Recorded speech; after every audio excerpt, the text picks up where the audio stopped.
Makoto Shinkai is an animator, director, writer, producer, you name it, who has been in the anime scene since about the early 2000s. He made some short films and even commercials, but his most well-known stuff is fairly recent, and while his films have gotten critical praise, they're not yet well known to the mainstream. But already people can see a lot of potential in this guy, going as far as to call him the new Miyazaki.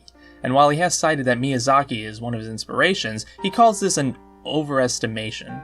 But I think I can see some similarities. Miyazaki likes his films to take place in the not-too-distant past. Shinkai likes his films in the not-too-distant future. Miyazaki likes low fantasy. Shinkai likes hard sci-fi. Other than that, their story structures, their characters, protagonists, kinda do feel similar in a way. If Miyazaki's the Steven Spielberg of anime, then Makoto is the J.J. Abrams.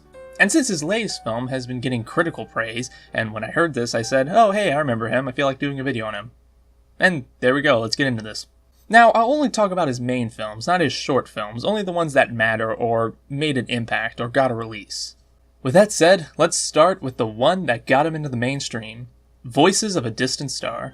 Now, I know this is technically a short film with it being 24 minutes long, but that's really the length of an episode, so it's really more of an OVA than anything. Anyway, this show is pretty culturally relevant. It's a very classic early 2000s piece. And for me personally, it was one of the first animes I ever saw on my computer. My shitty Windows 2000, watching it on God knows what player. I didn't even know what MPC was at the time, Jesus. And at the time, I really liked it. Just kidding, I thought it was weird. What can I say, I was still watching Naruto. But now that I'm older, I look back on it and what do I think? It's good! In the same way Silent Hills is good. Like, okay, if you want to know what the tropes of Makoto is, look no further. Almost everything in here you're gonna see later on. Long distance relationships, slight mix of CGI, young people growing up, slow and soft development between characters, small towns, big cities, emphasis on weather, weird angles, hard sci-fi, sort of. Trust me when I say this, but this is probably the softest sci-fi Makoto has done. But even there, it does have some real science built into it. I guess I have to explain that. Young kids are out of middle school and are really good friends, but the same old happens. Earth goes off to fight aliens on Mars and the young girl is basically drafted to fight and they have to communicate through their Nokos. High school, man. But the further back in the galaxy she goes, the longer it takes for her text messages to reach him, until she's in a whole new galaxy. And yeah, that's really it. If you haven't seen it, I'll stop right there so you can go watch it. Like I said, it's good as a demo tape. If you start to treat it like a film, you start to see problems. Why did the aliens attack Earth? Why does she have to fight? How the fuck are the cell phones still working? Who the fuck is this? It's not that good, but as an introduction piece, it's pretty fucking good. For the time, the backgrounds look beautiful, and trust me, you are going to be hearing that a lot throughout this video. He likes to mix CGI with 2D art. Nowadays, that's nothing special, but before, it was like CGI mechs or background characters. And here it was that, but also backgrounds and scenery objects. It was a mix of CGI, not straight CGI. It was amazing nowadays, and yeah, it looks a bit off, especially the characters, but that's pretty forgiving, seeing that he made it all on his own. Yeah, I'm not kidding. Back in 2002, he made all of this except for the music, with just a Mac G4, Photoshop, After Effects, Lightwave, and Communication.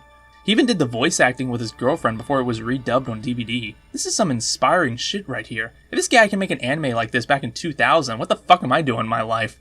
But like I said, it's a demo tape. The plot doesn't make much sense, and while you can enjoy it if you suspend your disbelief a few miles, or in this case light years, it's not bad, it's just is what it is, an introduction. But I will say one more thing.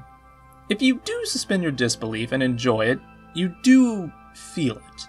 I'll explain more as we get into this, but for now, I mean that the characters are well developed and have just the right amount of pacing to them that I feel what they're feeling. It's able to convey the same emotion that they're feeling onto you. That's all I'll say for now, but trust me, we'll get into this concept more on. For now, let's go on to his second piece, which is his first feature film, The Place Promised in Our Early Days. This is a flawed movie, but I don't consider it bad per se, just heavily flawed. The characters don't have much development or attitude, so they aren't that interesting. There's too much in the plot to keep track of. It all doesn't flow or mesh well. For more information, watch Ben at this age. Okay, well, the plot is, at first, an alternate history where the Soviet Union owns the north half of Japan and the south is owned by America. It's also somewhere in the near future, I think. They don't quite say, more on that later. Oh, but there's also a giant building in the north side that no one knows what's up there. The story follows 3 kids who find a broken drone and want to repair it so that they can one day fly up to the tower. So yeah, it's a coming-of-age film exploring young kids wanting to do something inspiring, all while taking place in troubled times. Alright, sounds great. And then 20 minutes in, it cuts to years later where one of them is working for the government studying the tower and how it might be connected to alternate universes. Meanwhile, the other dude is worried about the chick, yeah, I didn't care to learn their names, whom he hasn't seen in years, and it's later found out that she's stuck in a coma somehow and is in this eternal dream state, which is in turn related to the tower because alternative universes are like dreams? 人が夜夢を見るみたいにこの宇宙も夢を見ているんです。こうであったかもしれないっていう様々な可能性をこの世界は夢の中に隠していて、そのことを私たちは平行世界とか分岐宇宙って呼んでいます。私の研究はその平行世界が人の脳や夢に及ぼす影響を調べることです。ユニオンのあの塔も同じものを観測してるって説が有力なんです。テクノロジーで平行世界が観測できるようになった一方で、生物の脳も太古から無意識のうちにそれをIf you're asking 3 degrees of what right now, don't worry, we all are. It gets even weirder when we discover that the chick is related to the tower to the point where if she wakes up it could, I don't know, destroy the world or something. The plot makes no sense and barely explains itself when it tries to explain. Like, how she's connected to the tower is the cause of her grandfather, who we never see and get no other information other than that. We don't even get much information on the world. We know that it's divided by the US and what we presume is the Soviet Union, and that's it. I thought that at first the lack of world development is because it was more about the kids struggling in a divided world, and that's all we needed. But apparently not, as one of the stories is about Glasses Dude, sorry I don't care. He has family in the north side and he's trying to smuggle them out, which ends up causing the war. I would have loved to be interested in all this political babble if it wasn't for the fact that I don't know what the politics are. In fact, I don't even know who the characters are that well. During the beginning, the kids stage, it looks like they were just starting to be developed, but the time jump happens and it feels like we missed something. The B story, or maybe the A story, the struggling couple not being together and wondering what she wants, is all delivered very blandly and just sappy. It's hard for me to really care, especially in the final climax, which really the only thing this movie has going for it is the animation, which is just downright beautiful. The directing, the pacing, the background especially, it all looks so fluid and downright mesmerizing.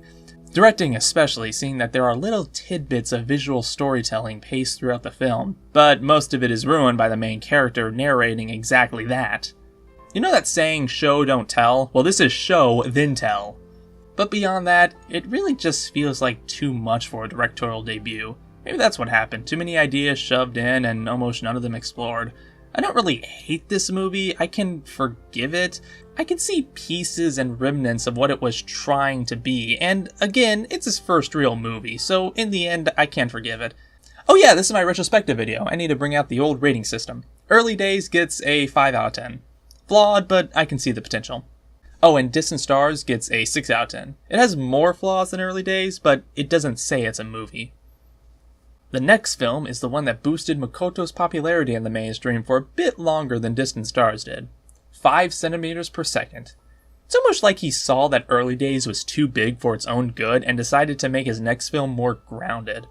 Centimeters is a romance, but not in the traditional sense. It's more of a struggling or exploring film, mainly exploring being separated and lonesome, or at least tries. It's separated into 3 parts, and my quick summary of them would be the first part is a good short story, second part is filler, third one just ends. What? This film kind of feels forced in a way. But for now, I'm going to try not to spoil this, but I will say that there's really not much to spoil as it is an experience film. It's more about the journey and how it makes you feel, so don't worry if I do spoil, there's not much here. With that said, the first part is about 2 friends from grade school who transferred to different schools. Since this is the 90s, the only way for them to communicate is through letters, but over time they slowly start to lose interest with each other. But all of a sudden, Takaki is moving to an even further part of the country. Realizing that they may never see each other again, they decided to meet up with each other for one last time. and the rest of them is struggling against the odds and nature so that they can meet. Well, it's actually all told from Takaki's point of view, as he's the one narrating it all, but you get the idea. The whole thing is well made, well shot, well directed, and of course, well animated. It's definitely getting better as we go on. The colors give the mood just right, and the weather looks crisp, and those wide shots, damn are they nice. They don't have much development, but they don't need it. Like I said, it's an experience film. All you need to know is that there are two friends that really like each other and they want to see each other one last time. And all while shit gets thrown at them, and since you've been with them for all this time, you just feel them. You're just like, damn, come on, really? And when they finally get together, it's damn worth it. They sit, talk, and sleep. Beautiful, well made, and damn do I feel for them. And then we have the second part, which, like I said, feels like filler. It's called Cosmonaut, and it takes place in the future where Takaki moved and is now in high school. Is this where we're going to learn more about him? No, it's about some other random girl in his class that has a crush on him. What? Now you might be thinking, oh, it's about Takaki getting a girlfriend and feeling bad about not being with Anaki, right? No, it's all told from Kenya's point of view. Kanye's. Kenya? No, it's all told from her point of view. Not until the very end when we hear some narration from him, and it's really about nothing. In fact, the narration is almost what ruins this part. The first part, it worked well because, again, we didn't need to know much. But in here, we do need to know much, and we don't. Okay, she surfs and likes Takaki, and when she doesn't get him, we're supposed to feel sorry, right? No, I don't, because I know nothing about him. How am I supposed to feel how you feel if I don't see how you see him? Now I just see him as cardboard. When you bring this whole new type of story that's barely similar to the previous one, it doesn't flow right. Now I guess we don't need development of Takaki if she didn't make such a big deal about it, how much she loves him, and if it was just like the first one where they just struggle to meet each other. No, she does make a big deal about it, and she constantly monologues about it. How am I supposed to feel for you if I don't feel for you? Maybe the idea is that she doesn't confess for the same reason that Takaki did earlier, and I can see that. Maybe they were just going for that. But still, one is an experience story, the other is a feel story that I really just can't feel for. If you did, just great, sure, I guess I can see it, but for me it just didn't make much sense. I also want to point out that there is some hard sci-fi background imagery that's supposed to help allude to how they feel, but just like early days, they showed and then explained. What's the point? The third and final part just ends. Like, really, it just ends. It's about them as adults, Takaki has a job, and Anaki has a husband, and Kenya is, who knows, we only see her twice. They talk about how they had a chance to meet up, but didn't, and how things could have changed if they did. Okay, I see what you mean, but I also feel like you could have done more. Like, they just say that and it ends on that note and on a music video. Feels like the budget ran out or something. It seems like they wanted to add on to this, where it would have been better just to extend it. At first, it was just the first story. It was just a short story released online, and then Makoto said, hey, we're gonna make a movie out of this, and instead of expanding upon the first story, they just added on to it.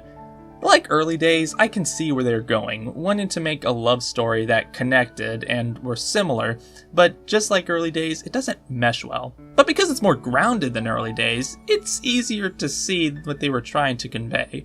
So maybe if you suspend your disbelief or just want to watch it casually for the sake of wanting a romance, then yeah, I think you can enjoy it. Or just skip the second story. That could also help.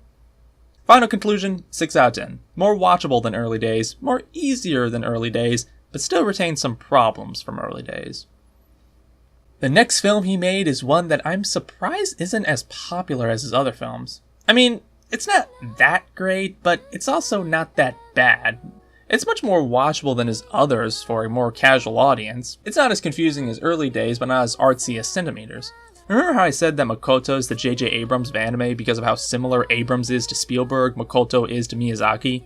Well, this particular film would be his Super 8. Just like how that was a high-budget tribute to Spielberg, this is a big-budget tribute to Miyazaki. And it's just as forgettable. Okay, the plot is a lot. It's about a young girl named Azuna who just lives in a small town with her mother. She has a crystal-like thing given to her by her father. When connected to her handmade radio, she hears weird sounds coming from the earth. Later, she gets attacked by a beast of some sort, but is saved by a young boy named Shun. They get to know each other and quickly become good friends, but the next morning her mother tells her that a boy was found dead in a river, but doesn't believe it's Shun. Meanwhile, a new school teacher named Mr. Miyazaki from supposedly Europe, I think, is teaching at Azuna's school. They meet after class to talk about a topic he brought up in school. They only say it twice, a place located in the center of the earth. Later on, again, she goes back to where she met Shun and discovers a similar looking boy there that later turns out to be Shun's brother. But just then are attacked by some army men. They escape through a cave, but the armed men follow. It later turns out that one of them is Miyazaki, who wants to go to the center of the earth to bring back his dead wife. Yeah, I forgot to mention that there's something in the center of the earth that grants anyone a wish. Azuna decides that she wants to go too to bring back Shun. What I just summed up was the first 20 minutes. The rest of the film has twists and turns and other directional burns that you may or may not see coming. This movie has a lot in it. Politics, class struggle, warring clans, Aztec gods, fight scenes, romance, it's all here. With that, you may think it's very inconsistent and all over the place. And it would be, however, it knows what it's doing. It knows what it wants to be. It doesn't take itself that seriously. It's an adventure film. Sure, it's all over the place like his last films, but because it knows that, it doesn't feel the same way. It's a Miyazaki tribute film. Everything from the art style to the directing is just a love letter to Miyazaki and Ghibli films alike. He also got better with the character designs because while his backgrounds are pretty, he could barely draw characters. I don't know, maybe it's because this one just has a higher budget, but still, it's hard for me to forgive those flash-looking faces. Speaking of characters, that would probably be this movie's biggest drawback. The characters are really kind of bland and don't have much development. Hell, Azuna and Shun only have like 5 minutes of screen time, and when you can give development in that time, this one does not. Instead, they just have generic quirks that you've seen a million times. The young girl who lacks in strength but makes up in being optimistic and caring. The young boy who's strong yet hot-headed. The man who's more focused on what he wants than what he needs. Even the wise old man and Moe girl is here. But it's not about that. It's a feel-good Miyazaki-style big-budget tribute film. It has flaws, but it's still very enjoyable. 7 out of 10. Maybe 6. Alright, before I go on to the next one, I want to talk about the short 7-minute film he did. It's too short to be considered a film, but it's also longer than his other short films, so I'm just going to be quick. So this is just going to be a quick break right here. The film is okay, but man, does he need to learn how to show and not tell. Seriously, narration is fine, but in here, if you just take that out and slightly adjust some things in here, it would be perfect. I know what he was trying to do, but right as the narrator talks, it just ruins it all for me. It's still okay as a short film, but it could have just easily been fixed like that. Alright, moving on. Garden of Words is his next one, and is the first to get right out critical praise across the board.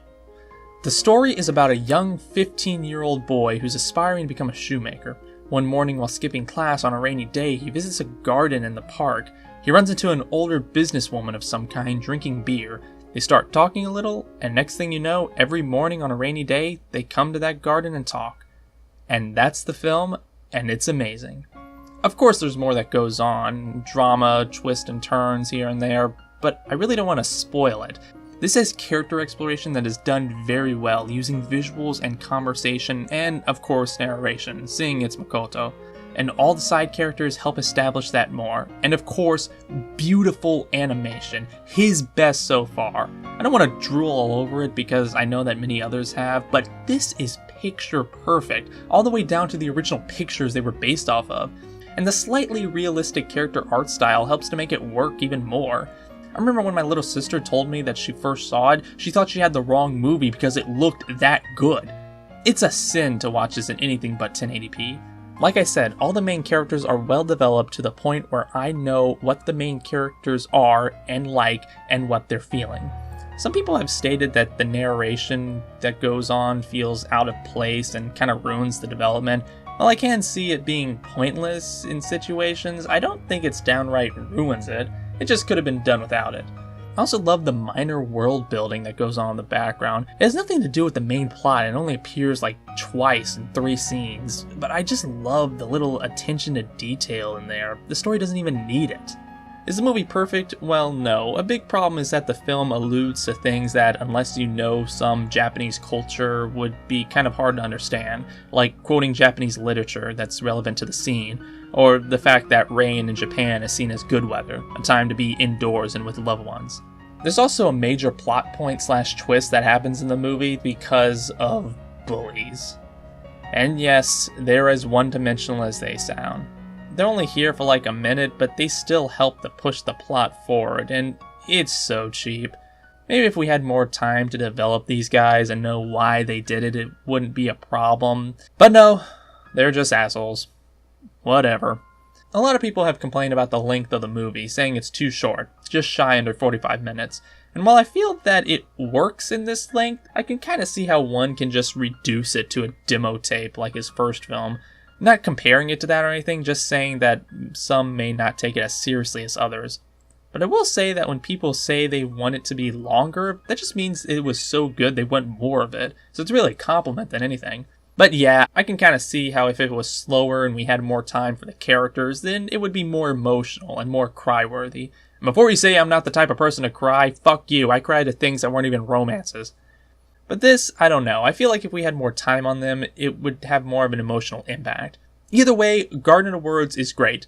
Too short to be a legit film, but just enough to have an impact. 8 out of 10. And now, the moment you've all been waiting for. Makoto Shinkai's most recent, and what some people are calling his best work. Your Name. Now firstly, let me start off by saying how big this film is. In Japan, it's the 4th highest grossing film and #1 highest grossing anime, beating Miyazaki, his own inspiration. And in terms of 2D animation, it's number 7 worldwide, the only anime on the top 10. In China, it was the highest grossing Japanese film. In South Korea, it opened number 1 in 5 days. And in the US, it got 4 million on a limited theatrical release. Overall, grossing over $300 million US. And don't even get me started on the reviews. It's been positive all across the board. Rotten Tomatoes, that may I add, doesn't even have reviews for his other films, has this one ranked at 98. Holy shit, this is huge.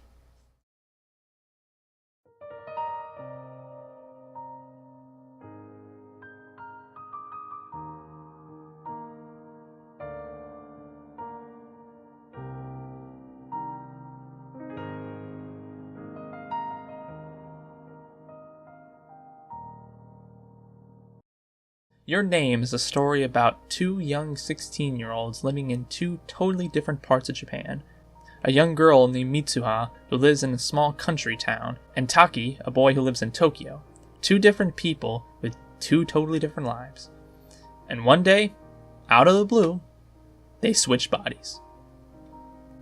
Let me say that this is probably the most original body-switching movie to date.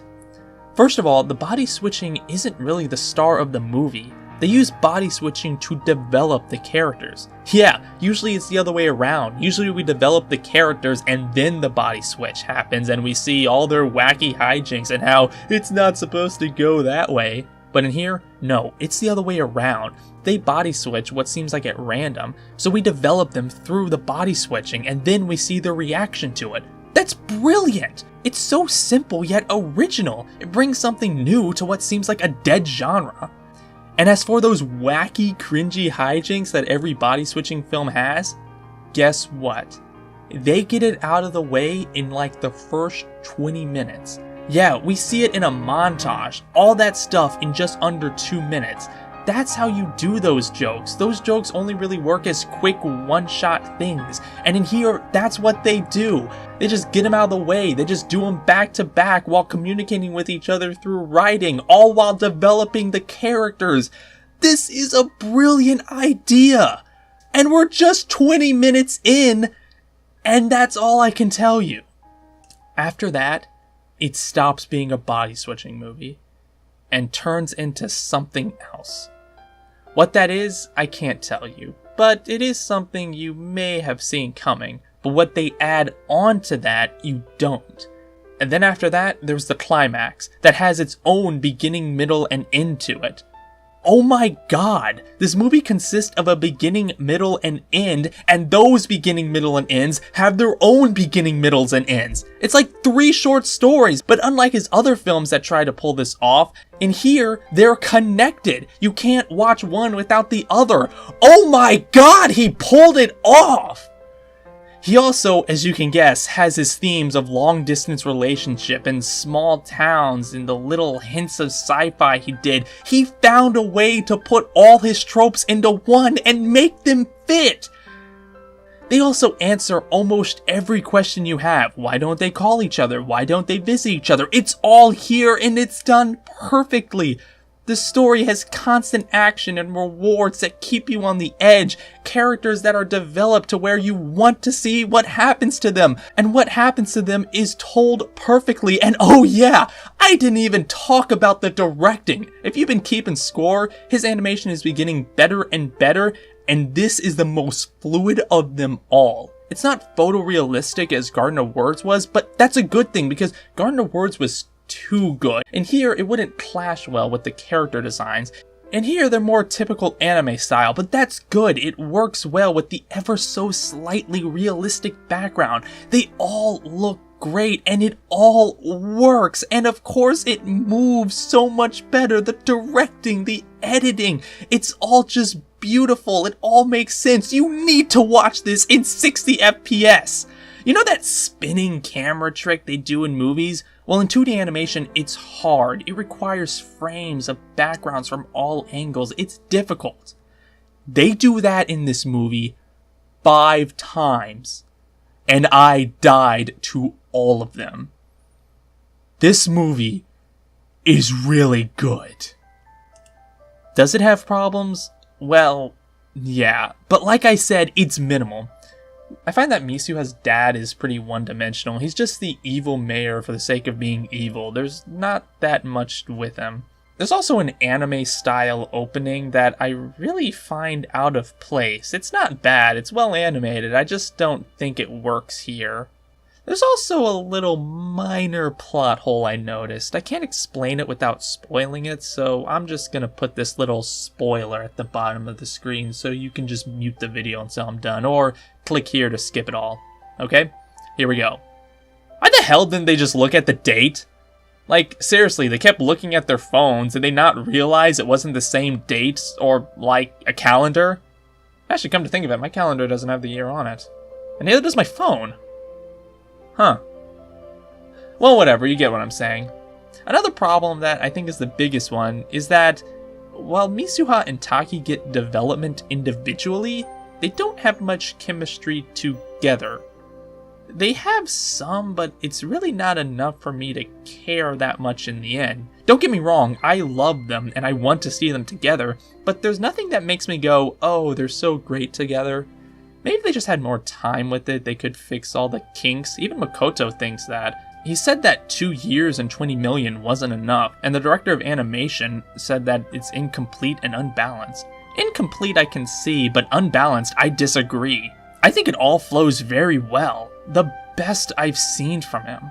In fact, I've loved this film even more now that I see what he wanted to do. And with this film, he did it. It's a film about long-distance relationships with characters that are developed very uniquely in a setting that's not original, but done very originally. And it has some of the most beautiful, outstanding directing and animation to date.